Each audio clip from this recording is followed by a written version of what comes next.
amit szerintem még így fontos tudni a történetem előtt, hogy én már évek óta, tehát sok-sok-sok éve, vagy így mindig alap volt, hogy én szeretnék anya lenni. Ezzel úgy soha nem gondolkodtam, hogy szeretnék, vagy nem szeretnék, mindig éreztem, hogy szeretnék, tehát már ilyen 10 évesen, 20 évesen is, de akkor még nem. Viszont aztán 30 éves voltam, amikor megszületett az unokahúgom, ekkor már férjnél is voltam, 29 évesen házasodtunk össze a férjemmel, és bár tudtuk, hogy egy pár éven belül tervezünk gyereket, de akkor, amikor az unokahúgom megszületett, akkor bennem nagyon előjött ez a babázási ösztön, és hát el is kezdtem nyaggatni a férjemet, hogy akkor most már mi is, nekünk is, de ő még szeretett volna várni, ő még szeretett volna egy biztos alapot létrehozni, mielőtt gyerekünk lesz. De aztán ugye benne is megért a gondolat, és akkor végül is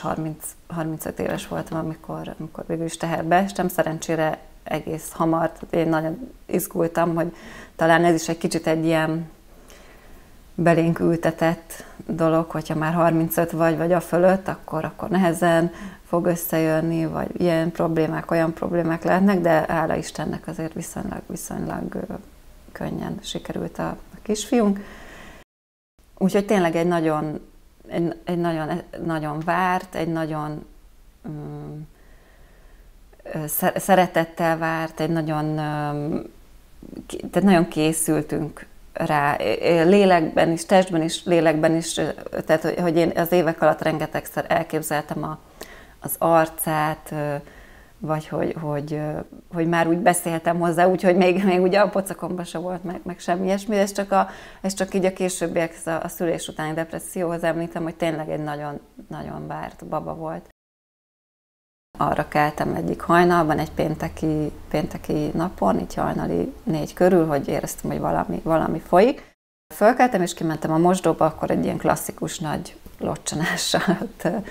ott a fürdőpadlójára ott locsant a magzatvíz, és akkor már így ez egyértelmű volt, hogy jó, akkor ez a magzatvíz. Teljesen tiszta volt, úgyhogy nem rohantunk, de hogy azért szépen lassan felkeltettem a férjem, és akkor bementünk szép lassan a kórházba. Ezt ma már egy kicsit máshogy csinálnám, most már visszafeküdnék, és lehet, hogy csak valamikor délelőtt vagy délután felé mennék be a kórházba, mert hogy onnantól kezdve, hogy aztán megérkeztünk a kórházba, és fölvettek az osztályra, én nem tudtam semennyit se pihenni így a szülésig, és akkor mondták, hogy egy 24 órát várunk, és hogyha addig se történik semmi, akkor beindítják. Na most én szerettem volna teljesen beavatkozásmentes, teljesen természetesen folyó, zajló szülést, de elfogadtam, hogyha ez nem indul be magától, akkor el kell indítani, tehát hogy nem, igazából ott már úgy nem zavart. Végül is este egy fiatal doktornő volt, és megbeszéltük, hogy akkor 2 lehetőségem van, hogy vagy megvárjuk, hogy még reggelig várunk, és ha addig se, akkor egy tablettát kapok, egy ilyen mészájérlelőt, vagy most még este felhelyeznek egy ballont, ami éjszaka dolgozik, és akkor reggelre már valószínűleg beindulnak a dolgok, és akkor a ballont választottam, de hogy ez is nagyon szimpatikus volt, hogy nem azt mondták, hogy akkor ezt fogjuk csinálni, hanem felajánlottak lehetőségeket, és akkor én választhattam, és nagyon kedvesek voltak végig, meg a vizsgálatok is teljesen fájdalommentesek voltak, és oda jött bemutatkozni a szülésznő, tök kedves volt, és egyszer csak megjelent közben műszakváltás volt, és megjelent a doktornő, akit én nagyon-nagyon szerettem volna, hogy ő lenne bent a szülésemnél, de ugye már nem lehetett orvost választani, de nagyon bíztam benne, hogy vagy valamiféle ilyen szerencsében, hogy bárcsak ő lenne bent, és akkor megjelent ő. És amikor megláttam, akkor én úgy megnyugodtam, hogy jó, akkor tudom, hogy ő nagyon támogatja a természetes szülést. Nyilván az én szülésem nem volt már így az indítás miatt teljesen természetes, de tudtam, hogy amennyire lehető, azt fogja támogatni, hogy én hüvely úton tudjak szülni, és ez így is volt. Hát kaptam aztán oxitocint is, de nagyon fokozatosan, tehát nekem az se volt, amit szoktak az oxitocin adagolásnál mondani, hogy semmi fájás, és egyszer csak meg nagyon-nagyon beindul, hanem tényleg nagyon fokozatosan már már kaptam több órája az oxitocint, amikor még mindig jött a szülésznő, hogy na, és én mondtam, hogy igazából még úgy ilyen kis enyhe menstruációs fájdalmakat érzek, de hogy semmi durvaság. Masszírozta a hátamat, olajokkal, fitlabdán ringatóztam, bárhol mehettem, a szülőszobán belül sétálhattam. Persze az nehéz volt, hogy kaptam ugye az oxitocin adagolás miatt kanült, és nem tudták valami miatt ide beszúrni, ami kicsit kellemetlen volt, ahogy azért vajudás közben is úgy támaszkodtam figyelni arra, hogy ne törjön meg ott a cső, meg azért úgy sétálni, hogy közben végigfogom. Ez egy kellemetlen dolog volt, de majd túléltem. És akkor aztán délután, reggel 7 körül kezdték el adagolni az oxitocint, és akkor délután, úgy kora délután úgy kezdtek már úgy beindulni a dolgok, de hogy valahogy én is úgy éreztem, hogy már lehetne úgy ez így erősebb is, meg úgy éreztem így a szülésznő oldaláról is, hogy bár ezt így nem mondta, de valahogy mindig, ahogy úgy mindig jött, meg sűrűbben jött, bekérdezgette, hogy na, hogy úgy éreztem, hogy azért most tényleg jó lenne így, hogyha beindulna. De hogy ezek se voltak ilyen fájdalmas vizsgálatok, tehát nem összehúzódás közben vizsgáltak, mindig megkérdeztek, hogy szabad-e, úgyhogy, de hát, hogy úgy ember számba vették, vagy hogy éreztették velem, hogy igen, én szülök, és hogy nem ők fogják megmondani, hogy mi legyen, de hogy én egyébként teljesen ugye bíztam ebben a doktornőben, úgyhogy nem volt úgy semmi probléma, és teljesen egyetértettek abban is, hogy jó, akkor nyugodtan menjek a kárba. Volt egy ilyen szerkezetük, amivel tudták a baba szívhangját nézni, akkor is, hogyha vízben vagyok. Na és akkor ott igazán ez a meleg víz, forró víz, ott igazán beindította a dolgokat, ott már tényleg úgy eléggé fájt, meg úgy éreztem is, hogy most már úgy, ez most már úgy az. És akkor fel kellett feküdni ugye az ágyra, még ez a klasszikus egyik oldalamról a másik oldalamra forogjak, hát az ott nagyon kellemetlen volt, de hogy az segítette, hogy teljesen elsimuljon a mészáj. És hát igazából ugye nagyon nehéz része az ekkor kezdődött, mert hogy nekem elég hosszú volt a kitolási szak. Nagyon sokszor hallottam azt a doktornőtől, hogy na most már csak egy-két nyomás és kint van, és állandóan visszacsúszott. Ami egy ideig normális, de hogy már egyszerűen már annyira kimerültem, hogy amikor megint az volt, hogy még egy nyomás és kint van, és még mindig nem, hogy már nem tudtam, hogy már honnan szedjem össze az erőmet, de az valahogy mindig újra jött. És tényleg nagyon biztattak, nagyon sokat segítettek. Már a végén már én mondtam, hogy ha ez ennyire nehezen bújik ki, akkor legyen inkább gátmetszés, bár nagyon nem szerettem volna, de ott már úgy voltam vele, hogy amikor már valakinek annyira fáj, hogy azt mondja, hogy most már inkább legyen császár, én azt nem mondtam, de azt viszont mondtam, hogy jó, akkor legyen most már inkább gátmetszés. De a doktornő mondta, hogy nem, anélkül is meg tudja csinálni. De hogy ezt nem ilyen leuralóan, hanem kedvesen, de hogy aztán végül is igaza lett, mert tényleg gátvédelemmel szültem, és nem történt szakadás se. És ott ez egy ilyen igazi csapatmunka történt, ott volt a szülésznő és a doktornő, és a férjem tartotta a lábam, mert hogy bár engedték, hogy bármilyen pózban legyek kitoláskor, ugye, hogy említettem, hogy valahogy elgyengültek így a fájások, négykézláb, és akkor visszakerültem a hátamra, és akkor ott férjem tartotta a lábamat, én ott a légzést már teljesen, ugye a jóga miatt azért próbáltam úgy lélegezni, meg egész sokáig ez úgy sikerült is. És akkor egyszer csak leesett a kisfiamnak a szívhangja, ott már nagyon a kitolási szak végén voltunk, és akkor viszont mondta a doktornő, hogy most már azért nagyon jó lenne, hogyha kibújna. És ott azért egy picit rásegített, de mondta, hogy mi fog történni, nem könyökölt bele a hasamba, meg nem nyomott kifelé. Annyi történt, hogy egy picit ellentartott, hogy ne csúszom most már úgy vissza. És akkor ott azt hiszem ez az a tűzgyűrű, hogy utólag olvastam, ezt így előre nem tudtam, amikor amikor már a feje bújik kifelé, ott mondták is, hogy oda nyúlhatok, és éreztem a kis hajas fejbőrét, és akkor az ott megint adott egy nagy erőt, hogy akkor most már tényleg csak egy-két nyomás és kint van, és akkor ott egy picit meg kellett állni ugye a gátvédelem miatt, hát az volt az a pillanat tényleg, amikor azt így, ott konkrétan azt hittem, hogy itt most meghalok. Tehát, hogy az ott annyira feszített, és annyira fájt, hogy, és akkor ezt szoktam ilyenkor mondani, hogy igen, ott valószínűleg úgy meg is haltam, és akkor, mikor megszületett, akkor úgy átvitt értelemben, és akkor meg, amikor megszületett, akkor meg újjá születtem, vagy legalábbis pár hónappal később. Ez egy annyira furcsa pillanat volt, hogy tényleg úgy, ahogy így kilökődik, hogy először csak úgy lassan, akkor még meg is kell állni, és akkor egy nyomás, és úgy kilökődött. És ez egy annyira ilyen hihetetlen pillanat volt, hogy én mindig úgy képzeltem, hogy én ilyenkor biztos, hogy el fogom magam sírni, vagy így zokogni fogok, de hogy már annyira ki voltam merülve, hogy a mellkasomra rakták, és annyit mondtam csak neki, hogy szia, én vagyok az anyukád, és akkor így fogtam, pihegtem, tehát hogy nem sírtam, férjem ott zokogott mellettem, szóval, hogy ő helyettem is, de hogy igazából így fel se fogtam, hogy akkor most ez az, amire így évek óta várok, és most ez így megtörtént. És hogy annyira hihetetlen volt, hogy így megszültem egy gyereket, hogy nem tudom, ez nekem egy ilyen csoda. Na és akkor megszületett, és nem vették el, tehát ebben a kórházban, ahol én szültem, ott teljesen ez a normál, hogy nem mossák le, tehát ott kis magzatmázasan, ott tényleg pihegett a mellkasomon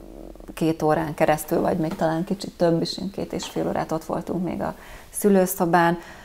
Áttoltak minket a csecsemős osztályra, én is ott kis tolószékben, a babámat meg ugye tolták, vagyis hát apukája tolta a kis tologatósban, és akkor ott találkoztunk a családdal, akik egész nap vártak, és én ott sírtam el magam. Valahogy ott jött el így az tényleg ez a fáradtság, meg az öröm, meg ez a hihetetlen dolog, hogy én akkor szültem, és akkor ott elsírtam magam, hogy úristen, ez nagyon nehéz volt. Na de aztán elindult az, hogy akkor jött a nővér, hogy jó, akkor szegény kisfiam ott sírt, és akkor így elég erőszakosan rátolta a cicimre, hogy na,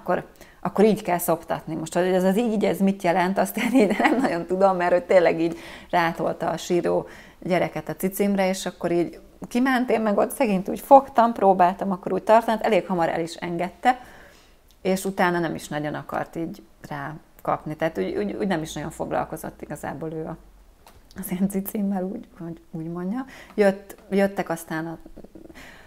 tehát ez egy kicsit negatív tapasztalat volt. Amennyire jó tapasztalatom volt a szüléssel, meg úgy a szülészeti osztályon, a szülőszobában, hogy ott a csecsemősöknél van azért negatív tapasztalatom. Nem mindenkivel voltak nagyon kedvesek, és aztán jó, mindegy, jött a következő nap, megvizsgálták, minden rendben, hazamehetünk. Bár én úgy akkor is jeleztem, hogy szerintem nem eszik rendesen, mintha egy kicsit már ő kezdett volna besárgulni is, de igazából már nagyon-nagyon szerettem volna hazamenni, tehát hogy nem akartam én már tovább a kórházban lenni. Azért mi ugye egy péntek hajnalba mentünk be a magzatvíz elfolyásmért, és akkor már azért kedv volt, most már tényleg szerettem volna otthon lenni, hogy akkor otthon minden könnyebb lesz. Hát nem volt könnyebb, persze az jó volt, hogy otthon voltunk, de akkor otthon elindult ez, hogy akkor nem megy, én erre nagyon ráfeszültem, akkor tápszer, és akkor egy idő után meg már aztán föl is adtam, hogy én nagyon, nagyon elfáradt. Meg hogy ugye a szülés óta, vagy hát a magzatvíz elfolyás óta én igazából nem aludtam úgy ki magam. Pihentem, de hogy aludni nem aludtam, én nem is tudom, mondtam is aztán utólag ott a családnak, hogy nem tudom, hogy egyszer csak hogy nem estem össze, mert hogy ugye hogy mindig fejtem, cicire, éjszaka is nyilván nem aludt, akkor, de hogy én akkor már úgy éreztem, hogy elég erős volt nekem ez a baby blues, tehát mikor hazafelé mentünk a kórházból, és akkor ott ült kis hordozóval mellettem a kisfiam, akkor is annyira furcsa volt, hogy tehát egyrészt nekem nagyon hiányzott a nagy pocakom, úgy hiányzott az egész várandóság, ugye én nagyon-nagyon szerettem teresnek lenni, és valahogy így nem raktam össze, vagy így nem, amennyire erős volt a kötődés bennem, még mielőtt egyáltalán megfogant volna meg, amíg a hasamba volt, valahogy nem jött egyből ez a kötődés, mikor kint volt. Ami tök fura, mert én a szülésem is egy tök jó élmény nekem, meg egy pozitív élmény, meg hogy nagyon, nagyon vártam, nagyon úgy éreztem, hogy tökre kötődöm hozzá, és amikor ott volt, akkor valahogy olyan, nem raktam észre, hogy ez ugyanaz a baba, aki benne volt a hasamban. Tehát így lenéztem, és annyira hiányzott, hogy így simogathassam a hasam meg ilyenek. És közben ott volt mellettem már egy igazi baba, aki szintén simogathattam meg a mellkasra, tényleg az elején csak a mellkasomon aludt. De valahogy így nem jött a kötődés egyből. És nem éreztem, hogy én vagyok neki az anyukája. És azt elején ezt így normálisnak gondoltam, hogy jó, ez most még ez a baby blues, meg akkor elsüretni a régi életemet. Ez is sokkal jobban hiányzott, mint amennyire gondoltam, hogy nekem hiányozni fog. Tehát én mindig azt mondtam, hogy én alig várom, hogy otthon legyek egy kisbabával, és hogy ő sírjon egész nap, nem baj. Én ezt várom, de aztán sokkal-sokkal jobban megviselt. És tényleg egyáltalán nem tudtam aludni, és hogy nagyon zavart ez, hogy ez mennyire fura, hogy én nem érzem, hogy az anyukája vagyok. Hogy így mondtam is a férjemnek, hogy látom, hogy itt van egy gyönyörű, szép kisbaba, aki tökre hasonlít rá, és hogy tudom, hogy a mi gyerekünk, de hogy mégse érzem, hogy én vagyok az anyukája, és hogy ez biztos, hogy nem normális, és hogy mondtam neki, hogy van egy ilyen, és hogy én kezdem úgy érezni, hogy ebbe kezdek egy kicsit úgy belebolondulni, és hogy van itt Pesten egy kórház, ahol van egy baba-mama program, és hogyha én azt mondom, hogy oda menjünk be, akkor menjünk be. De akkor még a férjem úgy ezt így nem nagyon vette komolyan, meg így talán én se, és aztán a végén tényleg igazán annyira depressziós lettem, hogy volt ott egy szerencsére nem egy olyan hosszú időszak, de azért volt egy rövidebb időszak, mikor nem is tudtam ellátni, tehát egész nap feküdtem, igaz, és így nem csináltam semmit. Tehát, hogyha az anyukám, nyilván a férjemnek dolgoznia kellett, amikor otthon volt, akkor ő is, de leginkább anyukám látta el a kisfiamat. Voltam azóta pszichológusnál is, hogy ezt az időszakot feldolgozni, de nem is, még valahogy most sem tudok úgy normálisan beszélni róla, mert annyira furcsa, hogy ez velem történt meg, hogy aztán végül is már öngyilkos gondolataim is lettek, hogy meg nem is,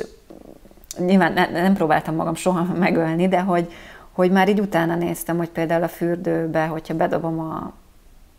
hajszárítót, akkor biztos, hogy meghalok egyből, vagy nem halok meg, hanem csak olyan kárt okoz, hogy mondjuk nem fogok tudni magamról, de hogy soha nem jutottam volna el odáig, hogy tényleg megpróbáljam ezt, de hogy ez így eszméletlen ijesztő volt, hogy egyáltalán eszembe jut ilyen. De hogy én itt már valahogy így, már így ez lett így a normál állapotom, és akkor már én nem is ismertem el, hogy nekem szülés utáni depresszióm lenne, vagy tudtam, hogy ez nem normális, de hogy úgy éreztem, hogy ezen nem lehet segíteni, ez így marad. Tehát annyira egy ilyen fekete lyukban voltam, hogy semmiféle fényt nem láttam. Mikor így kérdezték tőlem, hogy de most akkor szerintem mi lesz, vagy hogy lehet ebből ki, és mondtam, hogy nem tudom, ez így marad. Tehát én így maradok. És akkor végül is aztán a család így összefogott, a húgom intézett ilyen perinatális tanácsadót, ő jött hozzám beszélgettünk a szülésről, neki is mondtam, hogy ez egy tök jó élmény volt, meg így az egész babavárásról, meg hogy valószínűleg én annyiszor elképzeltem ezt az évek során, hogy ez milyen lesz, hogy egy picit azért volt benne egy ilyen lilaködös, babaillatos, ilyen kis rózsaszín felhős dolog, és aztán a valóság úgy nagyon arcon csapott, hogy azért ez annál sokkal nehezebb. És aztán karácsony volt, ugye szeptember végén született a kisfiam, és karácsony volt, amikor tényleg már ilyen nagyon, hát most nem tudok szebbet mondani, amikor ilyen zombi üzemmódban működtem, tehát tényleg csak úgy néztem ki a fejemből, és amikor aztán apukám mondta, hogy jó, akkor itt most akkor kórház, és konkrétan lediktálta, hogy én mit írjak ebbe a babamama programba, hogy miért szeretnék jelentkezni, és másnap, vagy talán még aznap hívtak is, és ki kellett töltenem egy tesztet, és ott mondták, hogy igen, ez súlyos depresszió, súlyos reménytelenség. Na és akkor volt az, hogy ott már a férjem is nagyon komolyan vette. Tehát ott már úgy mert hogy próbált ő segíteni, de valahogy ő talán még azt hitte, hogy tényleg ez úgy majd magától elmúlik. Meg hogy akkor csináljunk programokat. Volt, hogy tényleg akkor anyukám vigyázott a kisfiunkra, akkor menjünk el, ígyunk a barátainkkal egy kávét, egy akármit, amit meg is csináltunk, de hogy én nem éreztem attól jobban magam, sőt, volt, hogy még rosszabbul éreztem magam, mert hogy találkoztunk a barátainkkal, és akkor ők utána mentek, azt hiszem, hogy talán moziba, és én ott még nagyon abban az állapotban voltam, hogy úristen, nekem mennyire hiányzik a régi életem, és hogy mi most nem mehetünk el moziba, most haza kell mennünk a kisfiunkhoz, és akkor kezdődik megint ez a rutin előről, hogy akkor megfürdetni, etetés, éjszaka, ekkor kell, mennyit evett, tehát, hogy így ez a végtelen. És ugye én akkor ebben még nem találtam örömöt. És akkor beszélgettünk a pszichológussal,